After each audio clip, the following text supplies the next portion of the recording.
मुअज़्ज़ज़ सामीन, अल्लाह करीम कुरान करीम में इरशाद फरमाता है, ज़ालिकल किताबु ला रैब फीह, वो किताब के जिसमें कोई शक नहीं, कोई डाउट नहीं, कोई शुबह नहीं।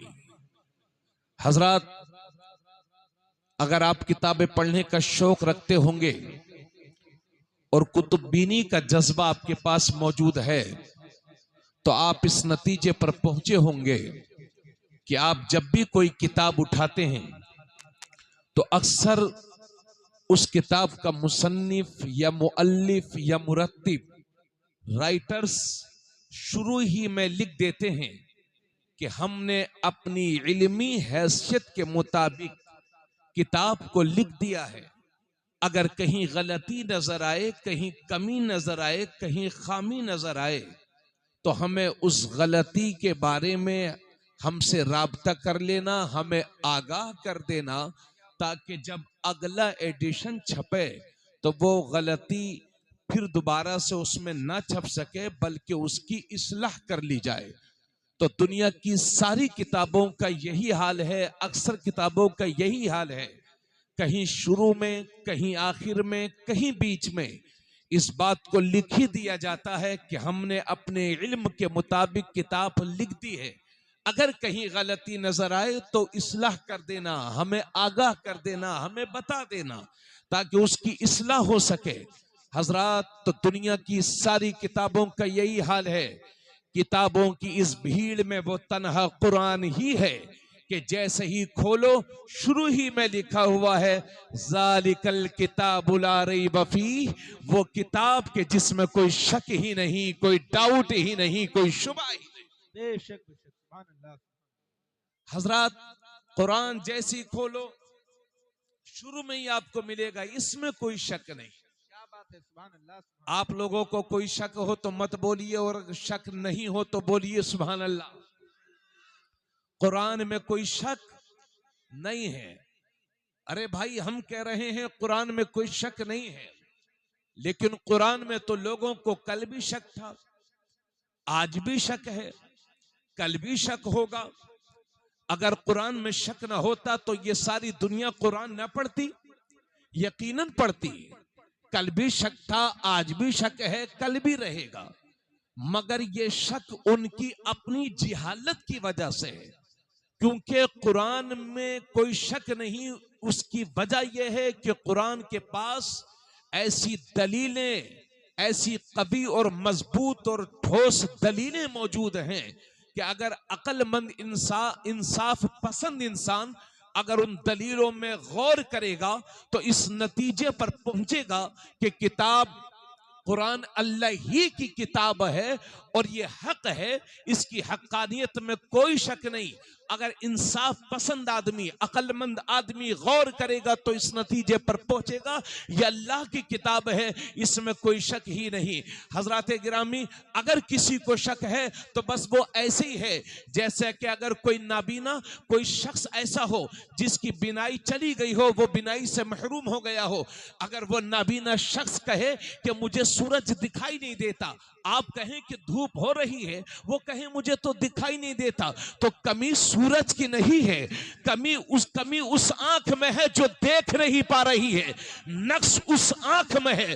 तो जिस तरह से किसी अंधे के इनकार से सूरज के वजूद पर कोई फर्क नहीं पड़ता, इसी तरह से किसी गधे के इनकार से कुरान की अजमत पर कोई फर्क नहीं पड़ता। वाह वाह वाह, जिंदाबाद जिंदाबाद, नारे तकबीर, नारे रिसालत, अजमते मुस्तफा कॉन्फ्रेंस, मसलके आला हजरत।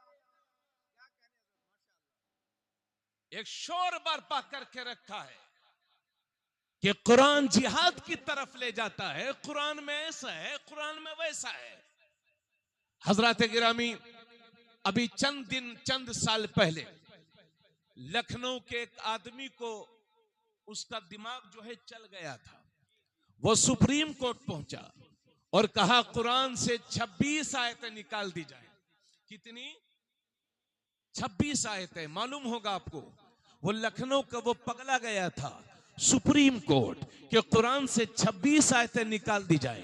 रिट दाखिल की। सुप्रीम कोर्ट ने 50,000 का दंड उसको दिया, जुर्माना भरना पड़ेगा 50,000 का। ऐसी बकवास सुनने के लिए हमारे पास कोई वक्त नहीं है। तो ये इस तरह की ज़हनियत सिर्फ आज की पैदावार नहीं है। 70 की दहाई में बंगाल की सरजमीन पर एक शख्स था जिसका नाम था चंदोमल चोपड़ा।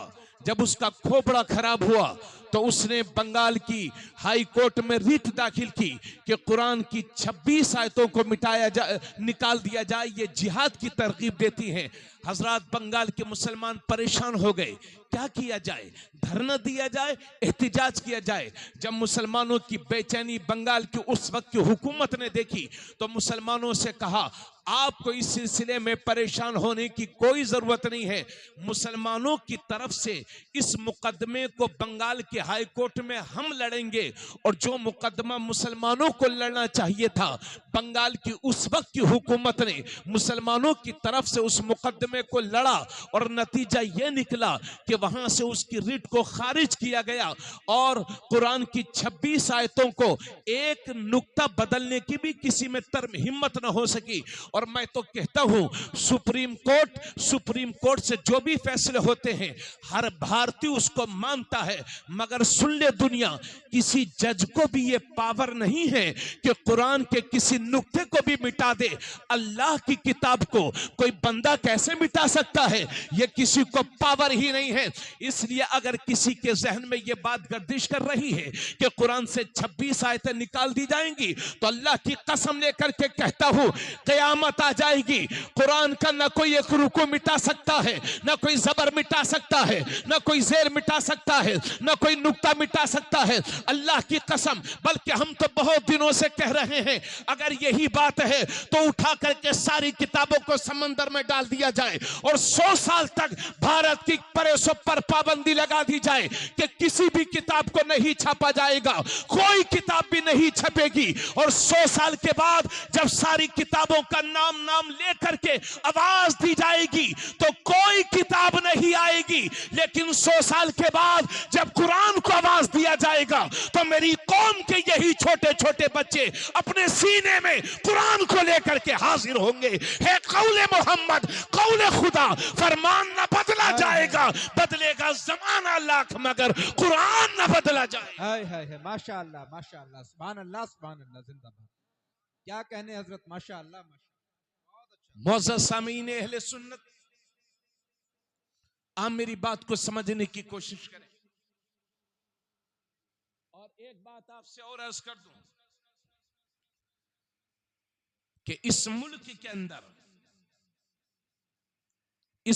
के अंदर हर धर्म की अक्सरियत कुरान की इज्जत करती है। तवज्जो से, इस मुल्क के अंदर हर धर्म की अक्सरियत कुरान की इज्जत करते हैं। जाकर के पंजाब में देखो, आज भी बहुत सारे पुराने सिख हजरात को कुरान करीम पढ़ना आता है और वो जानते हैं कुरान पढ़ना। अगर आपको इसके बारे में मालूम करना हो तो आप मस्जिद चले जाएं। आपने देखा होगा नमाज मगरिब के बाद, नमाज फजर के बाद या मुख्तलिफ मौकों पर नमाजों के बाद दूसरी कौमों की औरतें भी अपने बच्चों को लेकर के हाजिर होती हैं। उनका यकीन है कि अगर मुसलमान कुछ पढ़ करके दम कर देगा तो हमारे बच्चे को शिफा मिलेगी।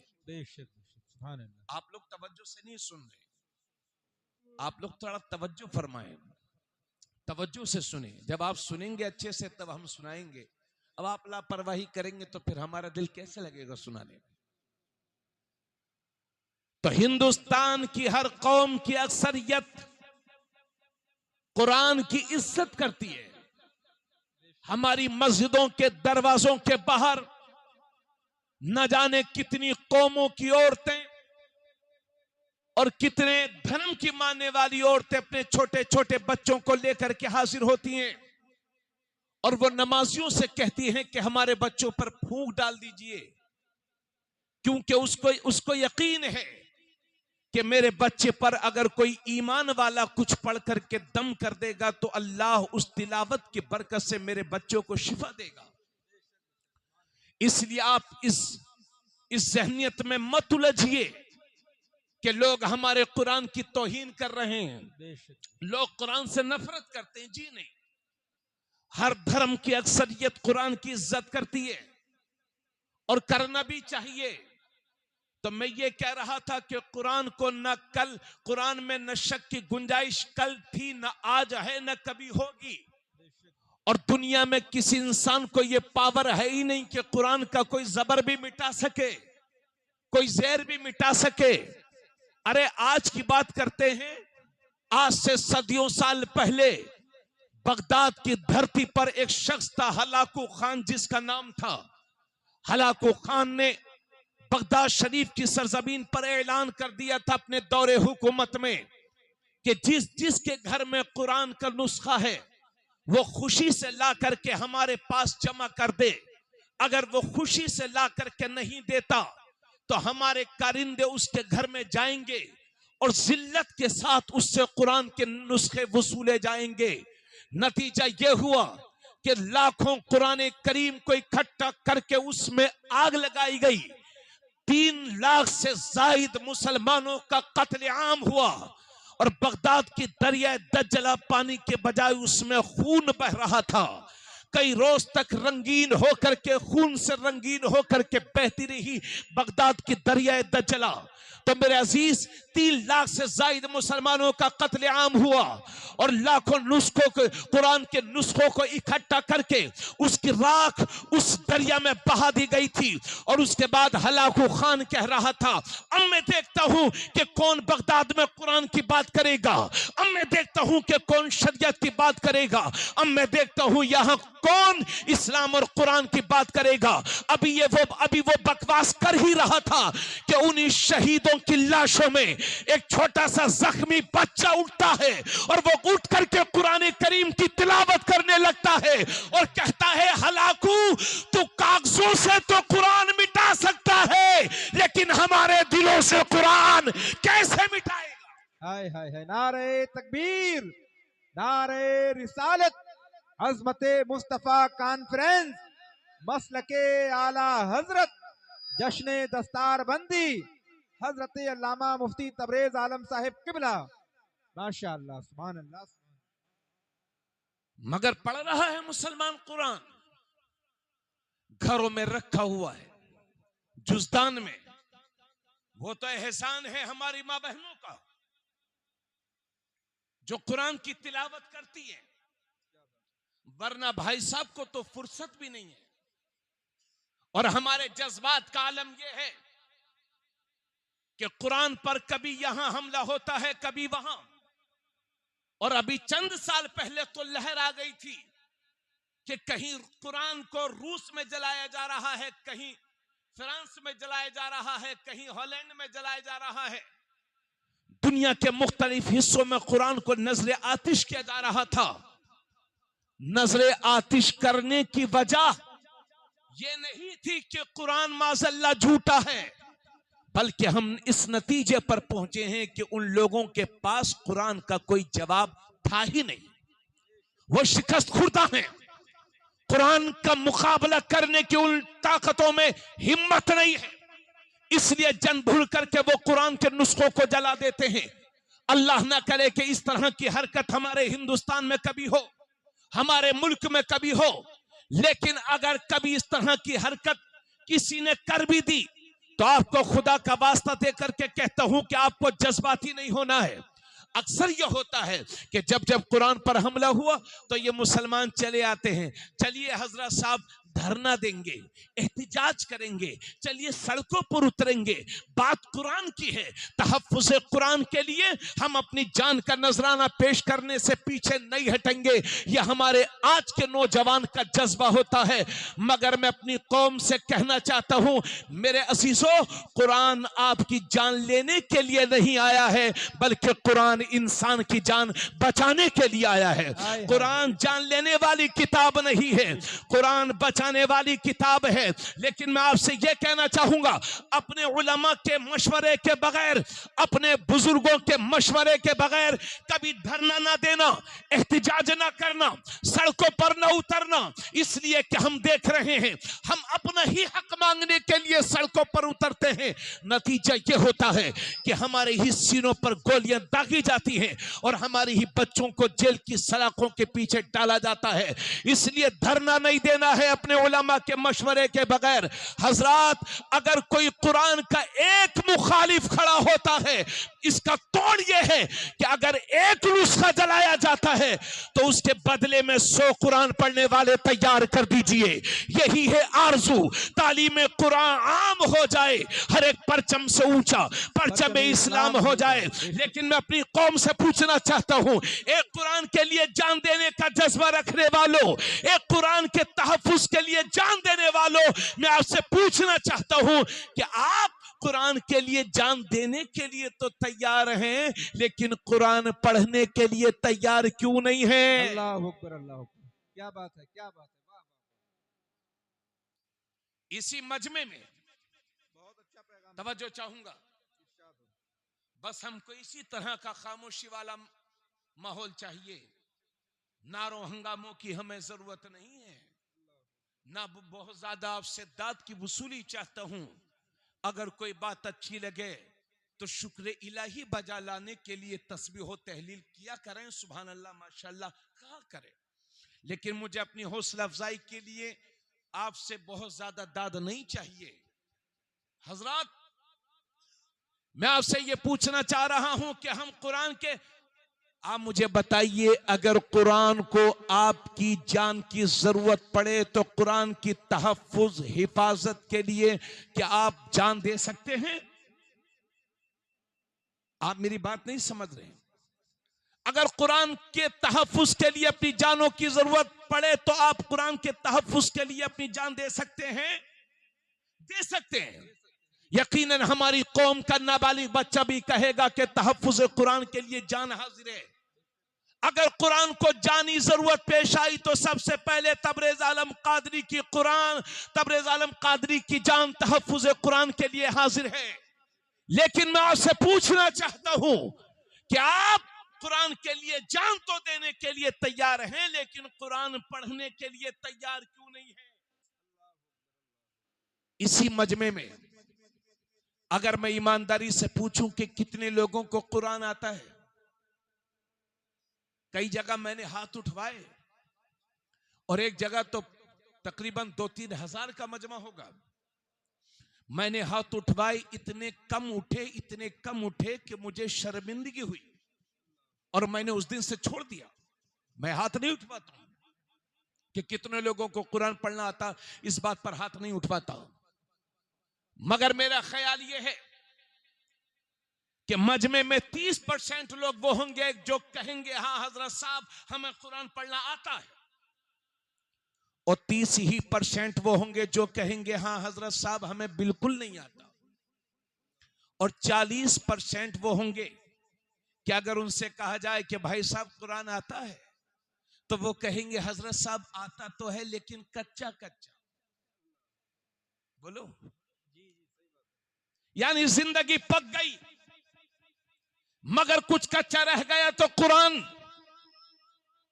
दांत निकल करके गिर गए मगर कुछ कच्चा रह गया तो कुरान, बाल कालों से सफेद हो गए मगर कुछ कच्चा रह गया तो कुरान, लाखों रुपयों की शादी कर ली मगर कुछ कच्चा रह गया तो कुरान, करोड़ों की बिल्डिंगें बना ली, प्रॉपर्टी खरीद ली मगर कुछ कच्चा रह गया तो कुरान। अगर 70-80 साल की जिंदगी में कुरान न पढ़ना सीख सके तो पूछना चाहता हूं किस बात के मुसलमान हैं आप? क्या सीखा है जिंदगी में हमने? बताइए मुझे आप। अगर 70-80 साल की जिंदगी में हम कुरान न पढ़ना सीख सके तो किस बात के मुसलमान हैं हम और आप? अल्लाह के नबी सल्लल्लाहु अलैहि वसल्लम फरमाते हैं, जिस घर में सुबह सुबह कुरान की तिलावत होती है, सुबह ही को उस घर में अल्लाह की रहमत के फरिश्ते तशरीफ लाया करते हैं और वो घर अपने रहने वालों के लिए कुशादा हो जाता है और उस घर में बरकतों का नुज़ूल होता है। और जिस घर में सुबह सुबह कुरान की तिलावत नहीं होती, अजाब के फरिश्ते उस घर में आया करते हैं और वो घर अपने रहने वालों के लिए तंग हो जाता है। सुनिए मेरी बात, आज हमने देखा है लाखों लाख रुपए की बिल्डिंगें बनी हुई हैं, संगे मरमर लगे हुए हैं, एक दरवाजे के बजाय एक ही कमरे में 4-4 5-5 दरवाजे लगे हैं। आला क्वालिटी का पत्थर है, आला क्वालिटी के मटेरियल से मकान तैयार किया गया। 2-4 करोड़ का मकान है, 10-5 लाख 50 लाख 1 करोड़ का मकान है और रहने वाले भी बड़े मालवर हैं, बड़े मालदार हैं, बड़े अच्छे कारोबारी हैं, मगर उस घर में सुकून नहीं, सुकून नहीं। कहां से आएगा कुरान, कहां से आएगा सुकून? जब रात के 1-1 2-2 बजे तक घरों में सीरियल देखे जाएंगे, कहां से आएगा सुकून? जब एक ही घर में दूसरे सगे भाई की गीबत और बुराई होगी, कहां से आएगा उस घर में सुकून? जिस घर में आदमी अपनी बहन बेटियों के सामने चड्डी और नेकर पहनकर घूमेगा, कहां से आएगा उस घर में सुकून? आप शिकायत करते हैं मुसलमानों के साथ ऐसा हो रहा है, मुसलमानों के साथ वैसा हो रहा है। कभी गौर तो किया आपने कि हम कर क्या रहे हैं? कर क्या रहे हैं? बेटियों के साथ, बहनों के साथ मिलकर के 12-12 बजे तक टीवियां देखी जाएंगी। कहां से तुम्हारे घरों में बरकतों का नुज़ूल होगा? कहां से रहमतों का नुज़ूल होगा? कहां से वो घर अपने रहने वालों के लिए सुकून वाला होगा? वल्लाह सुम्मा वल्लाह नहीं हो सकता। हजरत गिरामी, तो मैं ये अर्ज कर रहा हूं, अगर 70 साल की जिंदगी में आप कुरान न पढ़ना सीख सके तो किस बात के मुसलमान हैं आप? और हजरात, मुझे इस बात का यकीन है, बड़ा यकीन है कि मजमे में अक्सरियत वो होगी कि जिन्हें कुरान पढ़ना नहीं आता है, मगर इस बात का भी 100% यकीन है कि इस मजमे में कोई बच्चा भी ऐसा नहीं होगा जिसे सूरे इखलास याद ना हो, कुल हुवल्लाह शरीफ याद ना हो। छोटा सा बच्चा भी होगा तो कुल हुवल्लाह याद होगी, मेरी छोटी सी बेटी भी होगी तो कुल हुवल्लाह ये शरीफ याद होगा, वो सूरे मुबारक याद होगी। क्या है कुरान की सूरे? कुल हुवल्लाहु अहद अल्लाहु समद लम यलिद वलम यूलद वलम यकुल लहू कुफुवन अहद। तर्जुमा सुन लीजिए, कुल ए हबीब आप कह दो, हुवल्लाहु अहद अल्लाह एक है, अल्लाहु समद अल्लाह बेनियाज है, लम यलिद वलम यूलद न वो किसी से पैदा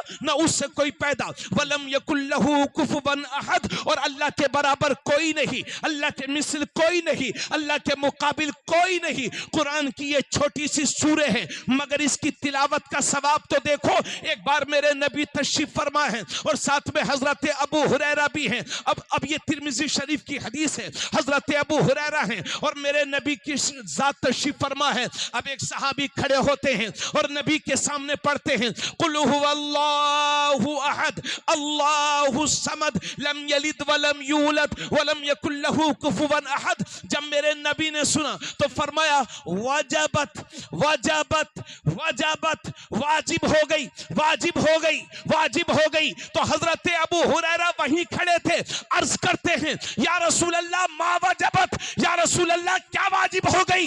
नबी ने फरमाया जिसने कुल हुवल्लाह पढ़ा उसके लिए जन्नत वाजिब हो गई। सुभान अल्लाह, सुभान अल्लाह, माशाअल्लाह, क्या कहने, जिंदाबाद, सुभान अल्लाह, सुभान अल्लाह, बहुत अच्छा, माशाअल्लाह। ये है कुल हुवल्लाह शरीफ की तिलावत का सवाब कि अगर सिद्क दिल से हुसूले सवाब की नियत से पढ़ लिया जाए तो जन्नत वाजिब हो जाती है। कहो सुभान अल्लाह। आका करीम सल्लल्लाहु अलैहि वसल्लम फरमाते हैं, इसके रावी हजरत अब्दुल्लाह इब्ने मसूद हैं, फरमाते हैं जिसने कुरान पढ़ा, कुरान का एक हर्फ पढ़ा, मन क़रा हरफन मिन किताबिल्लाह फलहू बिही हसना वल हसनतु बिअश्रि अमसालिहा ला अक़ूलु अलिफ लाम मीम हरफुन, अलिफुन हरफुन वलामुन हरफुन व मीमुन हर्फुन। अल्लाह के नबी सल्लल्लाहु अलैहि वसल्लम फरमाते हैं, जिसने कुरान का एक हर्फ पढ़ा तो अल्लाह एक हर्फ पढ़ने में उसके बदले में एक नेकी अता फरमाएगा, और वो एक नेकी 10 नेकियों के बराबर होगी। उसके बाद मेरे नबी फरमाते हैं, मैं ये नहीं कहता कि अलिफ लाम मीम एक हर्फ है, बल्कि अलिफ एक हर्फ है, लाम एक हर्फ है, मीम एक हर्फ है। तो कोई सिर्फ अलिफ लाम मीम पढ़े तो अल्लाह उसके 30 गुनाहों को माफ फरमाता है और उसे 30 नेकियां अता फरमाता है। सुभान अल्लाह, सुभान अल्लाह, माशाअल्लाह। अरे बोलिए भाई, कहां गए लहराने वाले लोग? कहां चले गए जो अभी बहुत देर पहले लहरा रहे थे? समझ रहे हैं भाई? आका करीम सल्लल्लाहु अलैहि वसल्लम फरमाते हैं, एक मौके पर मेरे नबी ने इरशाद फरमाया, ए लोगों, जिस तरह से लोहे को जंग लग जाती है, ये देखिए जंग लग चुकी है, ऐसे ही आपके घरों में लोहे के दरवाजे होंगे, खिड़कियां होंगी, पानी लगा, जंग लगी। अल्लाह के नबी सल्लल्लाहु अलैहि वसल्लम इरशाद फरमाते हैं कि जिस तरह से लोहे को पानी से जंग लग जाती है, इसी तरह से इन दिलों को भी जंग लग जाती है। ये दिल भी मैले हो जाते हैं, ये दिल भी गंदे हो जाते हैं। साहबा किराम ने अर्ज किया, या रसूल अल्लाह, दिलों की गंदगी कैसे साफ होगी? दिलों का जंग कैसे साफ होगा? दिलों का मैल कैसे साफ होगा? तो अल्लाह के नबी सल्लल्लाहु अलैहि वसल्लम फरमाते हैं, अगर दिलों की गंदगी को दूर करना चाहते हो, दिलों का मैल खत्म करना चाहते हो, दिलों को रोशन करना चाहते हो, तो कसरत के साथ मौत को याद किया करो और कुरान करीम की तिलावत किया करो।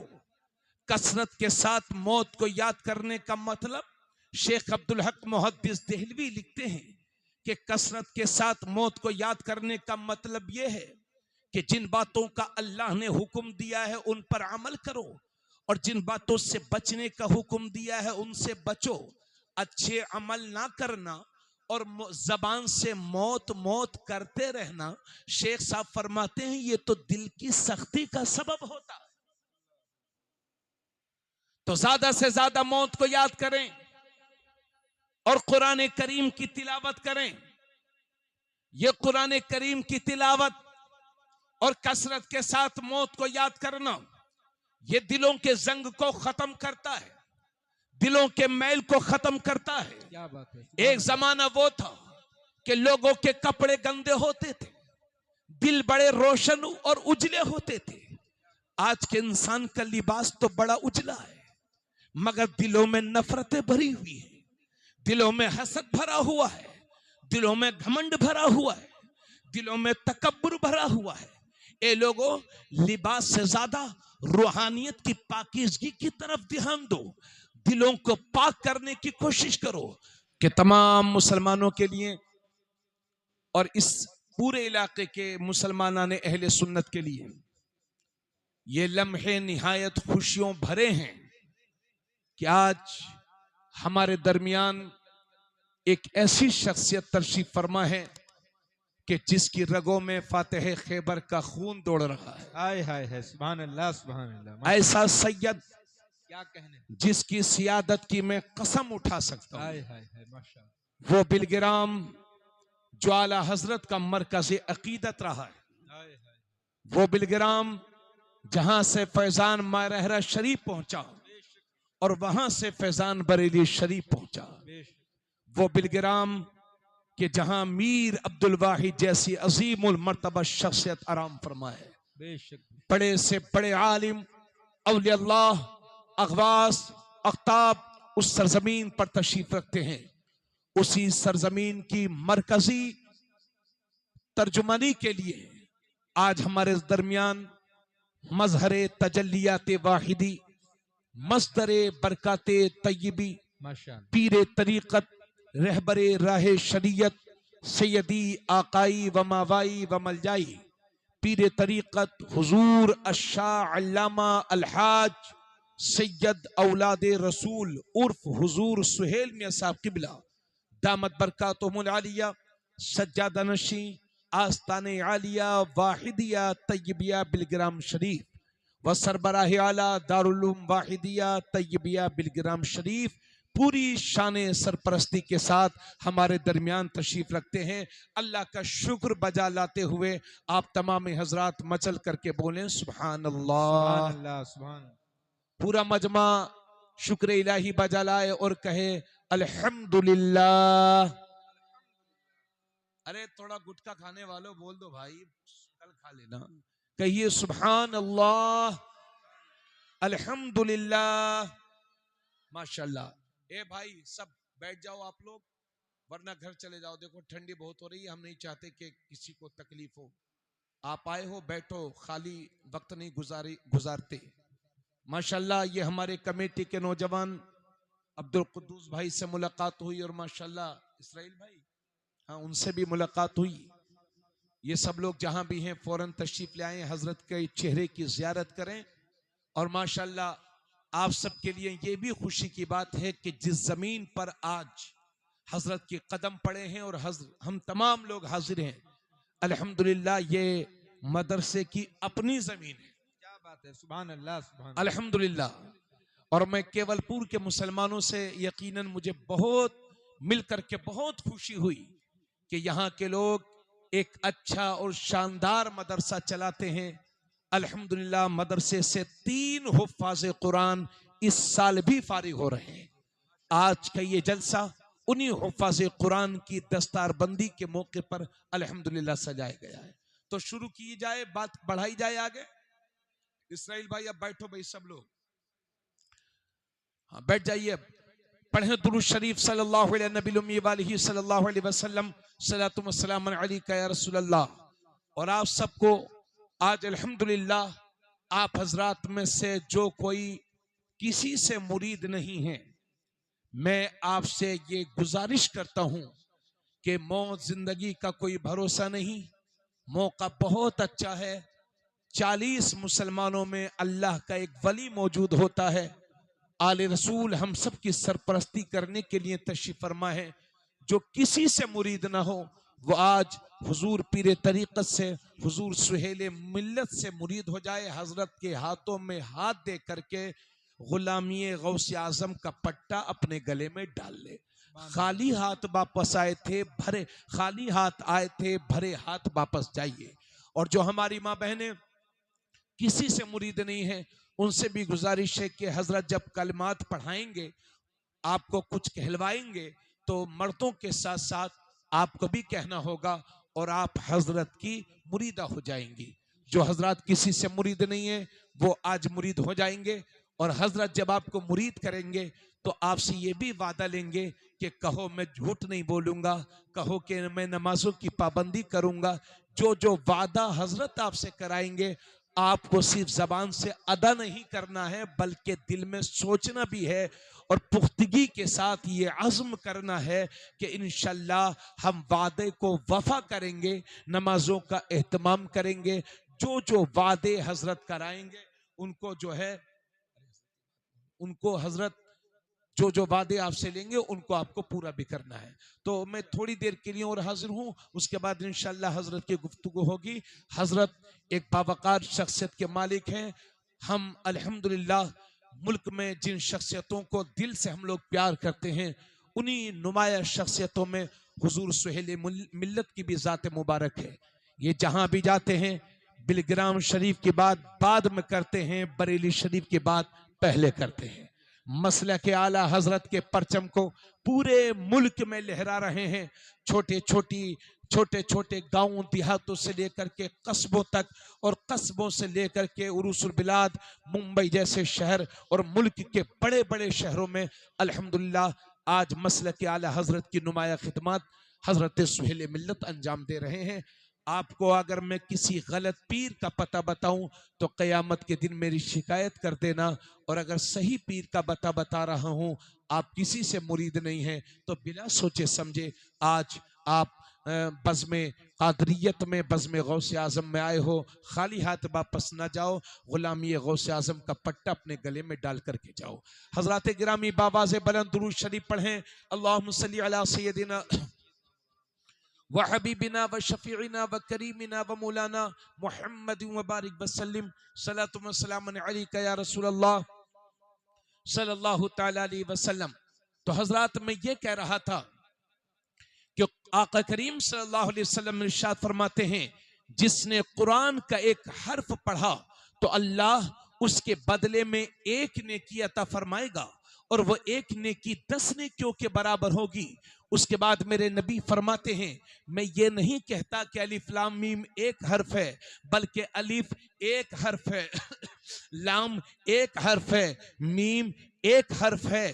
तो जो सिर्फ अलिफ लाम मीम पढ़ेगा, अल्लाह उसके 30 गुनाहों को माफ फरमाएगा और उसे 30 नेकियां अता फरमाएगा। मास्टर साहब थोड़ा सा बोलिए सुभान अल्लाह, फिरोज भाई सुभान अल्लाह बोलिए जरा, है ना। माशाल्लाह, अल्लाह ताला सलामत रखे। तो मास्टर साहब किताब तो आप भी पढ़ाते हैं, मगर ये कारी साहब जो किताब पढ़ाते हैं वो बड़ी अजमत वाली है। सुभान अल्लाह सुभान अल्लाह। आज हम उसी किताब की बात कर रहे हैं।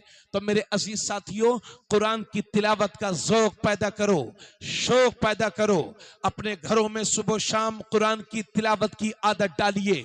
और हजरात गिरामी, तो जब हम इतना सवाब पाएंगे इतनी तिलावत करने में, तो जो बच्चा दिनों रात 3 साल तक हाफिज कुरान बनता है, अल्लाह अकबर, वो कितनी तिलावत करता होगा, कितनी नेकियां वो करता होगा। इसलिए आप लोग बाबाओं के चक्कर में पड़े हो, कभी ये बाबा कभी वो बाबा।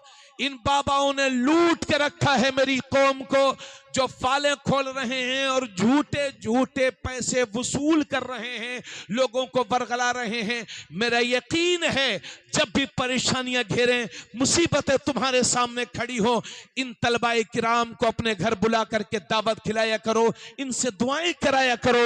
इंशाअल्लाह इनके कदमों की वजह से मुसीबतें दूर होंगी, परेशानियां दूर होंगी।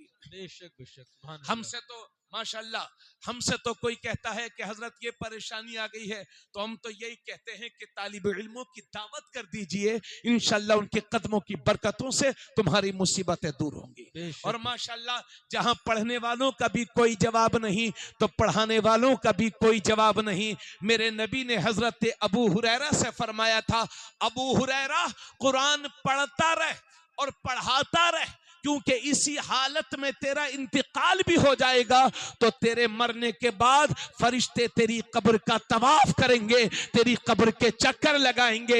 यह है कुरान करीम सिखाने वाले की अजमत।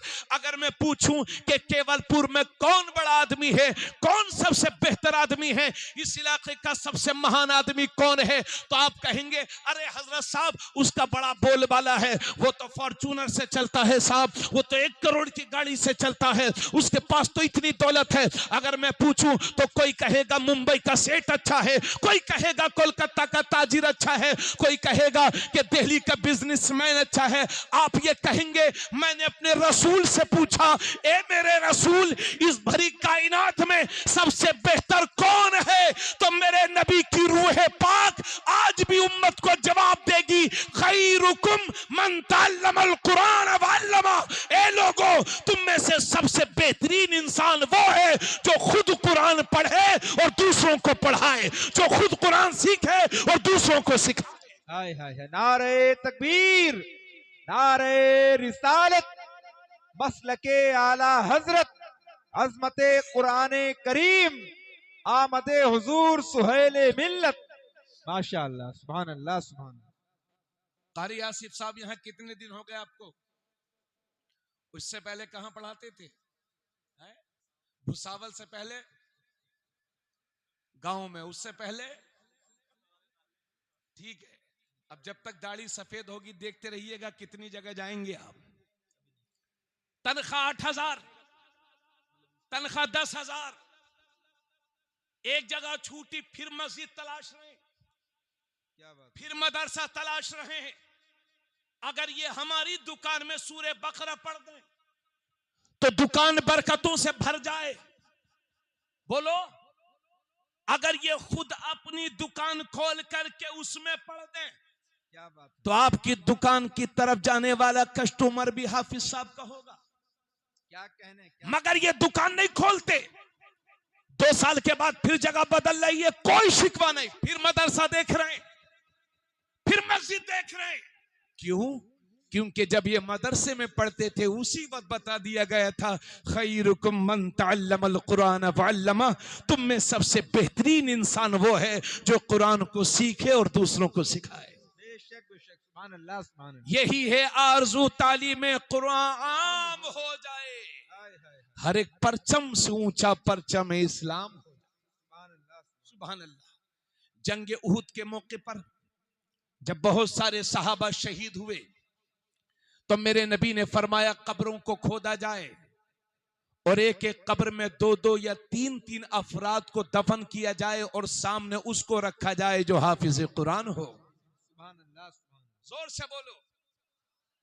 काबिल मुबारकबाद है वो बाप कि जिन्होंने मुसीबतें बर्दाश्त करके अपने बच्चों को हाफिज कुरान बनाया। सुभान अल्लाह। मियां कहां पढ़ा रहे लोग अपने बच्चों को, क्योंकि वो जानते हैं कि पैंटे सिलने के बाद तनख्वाह 20,000 है, होटल में रहने के बाद तनख्वाह 20,000 है, फिर भी अपने बच्चे, और वो ये भी जानते हैं कि मस्जिद में 10-12 हजार है और मदरसे में उससे भी कम, कहीं कहीं थोड़ा ज्यादा, और वो भी चंदा कर लाना हाफिज साहब तो तनख्वाह मिलेगी। बोलो ऐसी है? आपका खर्च 50,000 में भी पूरा नहीं होता और इन हुफ़ाज़ कुरान का खर्च 10,000 में इनके घर चल रहे हैं। लेकिन हमसे अच्छे कपड़े पहनते हैं हाफिज साहब, हमसे बेहतर ड्रेस होती है कारी साहब की, सब्र वाले होते हैं। ये कुरान की बरकतें हैं। तवज्जो चाहूंगा तो कुरान से रिश्ता मजबूत कीजिए, कुरान को पढ़ने की आदत डालिए, कुरान से रिश्ता मजबूत कीजिए। और जो हुफ़ाज़ कुरान यहां पर तशरीफ फरमा है, एक बात लगे हाथ और कह दूं और मेरी मां बहनें भी सुनेंगी, ये बुखारी शरीफ की हदीस है। हजरत अबू दरदा इस हदीस के रावी हैं। आका करीम सल्लल्लाहु अलैहि वसल्लम ने एक मौके पर एक दिन मेरे नबी अपने सहाबा से फरमाया था, मेरे सहाबा क्या तुम रात को तिहाई कुरान नहीं पढ़ सकते? सुनिएगा सवाल, ये कोई किस्सा कहानी की किताब नहीं है, बुखारी शरीफ में है। क्या बात है। मेरे नबी ने सहाबा से फरमाया, मेरे सहाबा क्या तुम रात को तिहाई कुरान नहीं पढ़ सकते? अल्लाहु अकबर। कितना होता है तिहाई कुरान? 30 पारे हैं कुरान में। तिहाई कुरान का मतलब हो गया 10 पारे। मैं अल्हम्दुलिल्लाह खुद हाफिज कुरान हूं माशाअल्लाह। और मैं इन हुफ़ाज़ की मौजूदगी में कह रहा हूं कि अगर एक पारे को सही से पढ़ा जाए तो 20 मिनट लग ही जाते हैं। जी जी जी। कोई माई का लाल दुनिया में ऐसा नहीं है जो 5 मिनट में एक पारा पढ़ दे। तो फिर ये तरावी में खेल क्यों हो रहा है? बहुत अच्छी बात है, वाह वाह वाह वाह। क्या ऐसा हाफिज चाहिए, तरावी पढ़ के आएंगे, कहेंगे अरे साहब पता ही नहीं चला तरावी कब पूरी हो गई। अरे भाई पढ़ेगा तब ना पता चलेगा कब तरावी पूरी हुई है। सही है, सही, बहुत अच्छी। यालमुन तालमुन यालमुन तालमुन, कभी पहले पारे में तशरीफ फरमा है, कभी 23वें में चले गए हैं, कभी कुरान से ही बाहर चले गए। क्या बात है। बोलो बोलो। हाँ, 2-2 घंटे में 20-20 पारे पढ़ने वाले, 1.5 घंटे में 15-15 पढ़ने वाले लोग मौजूद हैं जी। जी दावा करते हैं, वो झूठे हैं वो अपने दावे में। अब मैं धीरे धीरे तकरीर कर रहा हूं, आपको समझ में आ रहा है। अगर मैं तेज बोलूंगा तो आप कहेंगे मौलाना रहने दीजिए। उस तकरीर से क्या फायदा जो समझ में ना आए? हाय हाय वाह। तो उस तिलावत कुरान से क्या फायदा जो समझ में ना आए? बहुत अच्छी बात। और याद रहे, सिर्फ वही पैसा हराम नहीं है जो सूद का हो, सिर्फ वही पैसा हराम नहीं है जो किसी के साथ धोखे के साथ कमाया हो, वो पैसा भी हराम है जो नजरानों के लालच में कई कई जगह कुरान के साथ बेहुरमती की गई। मुझे लगता है हिंदुस्तान के मुसलमानों पर जो आफतें आ रही हैं, ये कुरान के साथ मजाक करने की वजह से तो नहीं आ रही है।